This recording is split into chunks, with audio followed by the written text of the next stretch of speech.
Hello again. So it turns out that I do know what I'm doing. Who'd have thought? So the blog went up last week, or earlier in the week, and this one's going up now because I figured it out. I fixed the computer, sort of. Well, I've not fixed the computer, but I've just worked out what the hell I was doing wrong. Yeah, I worked out why I'm an idiot. But anyway, it's Boxing Day, and I found myself with a couple of hours, so I thought I would record another blog. And in the interest of that, the interest of Christmas, why not? Here's my five. I've got five. I'm going to go to 5 Christmas films or non-Christmas Christmas films, or Christmas films not about Christmas. I'll think of a title, but whatever the title of this video blog is, it's 5 films that I'm recommending for the holiday season, which aren't actually about Christmas, but are set at Christmas. Number 1 has to be Die Hard. Now, this is the first one on my list, not necessarily because it's my favourite film of this list, but just because it's so obvious it was bound to be on here. As soon as I said what this list was going to be, you knew Die Hard was going to be on it. Come on. If anyone doesn't know, Die Hard is a classic action film set at a Christmas party, where the Christmas party in this building where taken over by terrorists, and then Bruce Willis kills everyone. That's the briefest plot summary you'll ever hear of that. It's a film that essentially turned Bruce Willis into an action star, from going from TV comedy to action movies, and it's just I don't understand why you wouldn't have seen it if you are at all vaguely into action movies. Number 2, I'm going to keep with Bruce Willis. I'm going to say Red.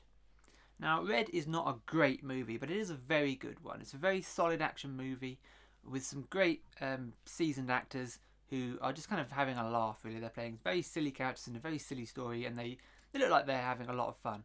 And the film is just a lot of fun to watch.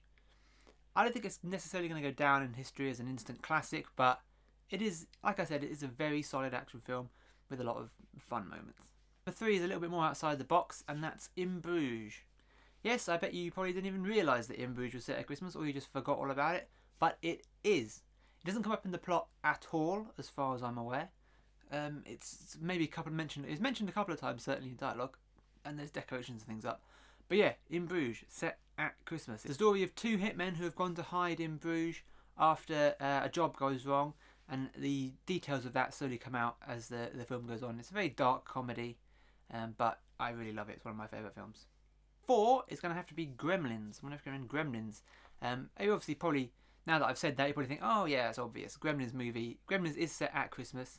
The kid gets what's his name? Gizmo for Christmas. And then all hell breaks loose as is the Gremlin, because the Gremlin's got the most bizarre set of rules to look after a Gremlin. There's all sorts of things written about how the rules around Gremlins don't really make any sense. But it's not a film that's supposed to make sense. It's basically, on many levels, it's a comedy, or sort of spoof. In the same way that kind of Critters was and things like that. There's just always these sort of films that aren't really meant to be taken seriously. Finally, I'm going to call my number 5. I'm going to say Batman Returns. I am really in 2 minds about whether I prefer the campy, silly original Batman movies to the dark and serious, surprisingly badly written Chris Nolan Batman movies. I think they're both great. They're both valid. Obviously not all of them are great. But yeah, no, I don't know which side of the comic book style I prefer. It's very, very swings and roundabouts. It's kind of, can't really think, it's hard to, they're obviously very different, and there's definitely room for both of them. But dark and serious, I feel, is a little, dark and serious gets a lot boring a lot quicker. See all my bitching about fucking Man of Steel. Man of Steel is such a boring film. But yeah, no, sorry, that's another point entirely. But yeah, no, I really like the original Batman. I actually really like the second one. I really like the Penguin as a villain, and I loved how it was done in the film. It was done very, very, very silly in the films, really over the top silly in the film. But yeah, no, I thought it was really good. So that's my random Christmas blog. I'm just quite short because I don't really have time to muck about. There's family stuff going on and whatever.